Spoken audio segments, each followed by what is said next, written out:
સૌનું સ્વાગત છે। નમસ્કાર। તારીખ 9 એપ્રિલ 2024 મંગળવારથી ચૈત્ર માસનો પ્રારંભ થાય છે। આપણા હિન્દુ ધર્મશાસ્ત્રોમાં કહ્યું છે કે આ માસ દરમિયાન મીઠા વગરનું ભોજન લેવું તેમજ આખો મહિનો મીઠું ખરીદવામાં નથી આવતું હોવાથી મહિલાઓ ચૈત્ર માસ શરૂ થતા પહેલા આખો મહિનો ચાલે એટલું મીઠું પહેલેથી જ ખરીદી લે છે। તો મિત્રો, શું છે આ પ્રથા પાછળનું રહસ્ય, તેની સંપૂર્ણ માહિતી અને કથા સાંભળશો। આપને આ વિડીયો પસંદ આવે તો આ વિડીયોને લાઈક કરો, શેર કરો અને કમેન્ટ બોક્સમાં જય માં લક્ષ્મી અવશ્ય લખો।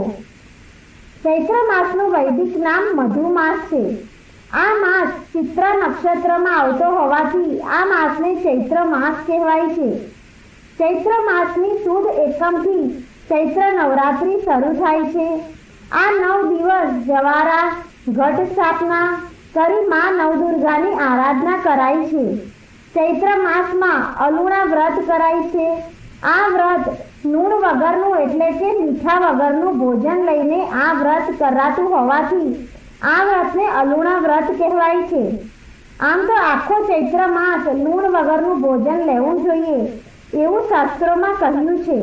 જો આખો માસ મીઠા વગરનું ભોજન લઈ શકાય નહીં તો 5 દિવસ, 3 દિવસ કે 1 દિવસ મીઠા વગરનું મોડું ભોજન લેવું જોઈએ। એ પણ ન થઈ શકે તો ચૈત્ર માસની અમાસના દિવસે મીઠા વગરનું મોડું જમવાથી આખો ચૈત્ર માસ મીઠા વગરનું ભોજન કર્યાનું ફળ પ્રાપ્ત થાય છે।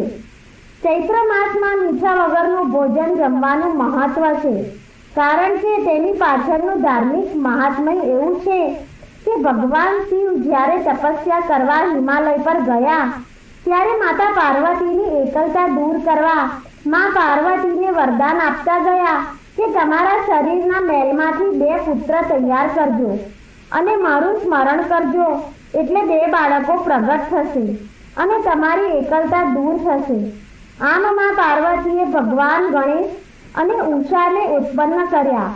સમય જતાં ભગવાન ભોળાનાથ તપસ્યા કરીને ઘરે પાછા ફર્યા।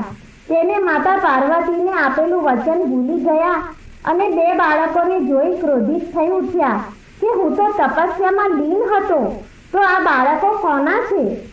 ભગવાન શિવનું આવું ક્રોધિત રૂપ જોઈ ઉષા ડરી ગયા અને મીઠાની કોઠીમાં સંતાઈ ગયા।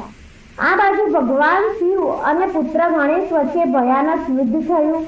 ભગવાન શિવે ક્રોધ આવેશમાં ગણપતિનું મસ્તક છેદી નાખ્યું। ત્યાં માતા પાર્વતી સ્નાન કરીને બહાર આવ્યા। પોતાના પુત્રનું મસ્તક છેદાઈ ગયું તથા ઉષાને મીઠાની કોઠીમાં સંતાયેલી જોઈ ઉષાને શ્રાપ આપ્યો કે તારા ભાઈની રક્ષા કરવાને બદલે તું મીઠાની કોઠીમાં સંતાઈ ગઈ હતી। હું તને શ્રાપ આપું છું કે તારું શરીર મીઠામાં ગળી જશે અને તારો જન્મ રાક્ષસ કુળમાં થશે। આવો શ્રાપ સાંભળી ઉષા રડવા લાગ્યા અને માતા પાર્વતીને શ્રાપમાંથી મુક્ત કરવા આજીજી કરવા લાગ્યા। ત્યારે ચૈત્ર માસ હતો। માતા પાર્વતીએ શાંત થઈ ઉષાને વચન આપ્યું કે તારું શરીર મીઠામાં ઓગળીને નાશ થશે, તારો જન્મ ભલે રાક્ષસ કુળમાં થાય પરંતુ તારા વિવાહ દેવપુત્ર સાથે થશે। તેમજ ચૈત્ર માસમાં જે કોઈ મીઠા વગરનું ભોજન કરશે, તારું ચરિત્ર એટલે કે ઓખાહરણ સાંભળશે, તેને નખમાય રોગ નહીં થાય અને તાવ, ઓરી, અછબડા તેનાથી 100 કોસ દૂર ભાગશે। આ જ મહત્વને લીધે ચૈત્ર માસમાં મીઠું નથી ખરીદવામાં આવતું, તેમજ આખો ચૈત્ર માસ મીઠા વગરનું ભોજનનું મહત્વ છે। તેમજ આ મહિનામાં અખાહરણ વાંચવાનો અને સાંભળવાનો મહિમા છે। વૈજ્ઞાનિક દ્રષ્ટિએ જોઈએ તો ચૈત્ર માસમાં તડકો અને ગરમી વધુ પડે છે, જે કફનું પ્રમાણ વધારે છે। શરીરમાં પરસેવાનું પ્રમાણ વધારે છે। આથી આ માસ દરમિયાન મીઠાનું સેવન જેટલું ઓછું કરવામાં આવે એટલું જ શરીરને ફાયદાકારક છે। ધાર્મિક અને વૈજ્ઞાનિક એમ બંને કારણે ચૈત્ર માસમાં મીઠા વગરનું ભોજન લેવાનું મહત્વ છે, જે ધાર્મિક અને આરોગ્ય એમ બંને દ્રષ્ટિથી લાભદાયક છે। તો મિત્રો, આ હતું ચૈત્ર માસમાં શા માટે મીઠું નથી ખરીદવું જોઈએ તેમજ મીઠા વગરનું ભોજન લેવાનું મહાત્મ્ય અને તેની કથા અને તેની સંપૂર્ણ માહિતી વિશે। તો મિત્રો, તમને આ માહિતી પસંદ આવી હોય તો આ વિડીયોને લાઈક કરો, તમારા સગા સંબંધીઓ સાથે આ વિડીયોને શેર કરો અને ચેનલને તમે પહેલીવાર જોઈ રહ્યા હોય તો આ ચેનલને સબસ્ક્રાઇબ જરૂર કરો. જય માતાજી.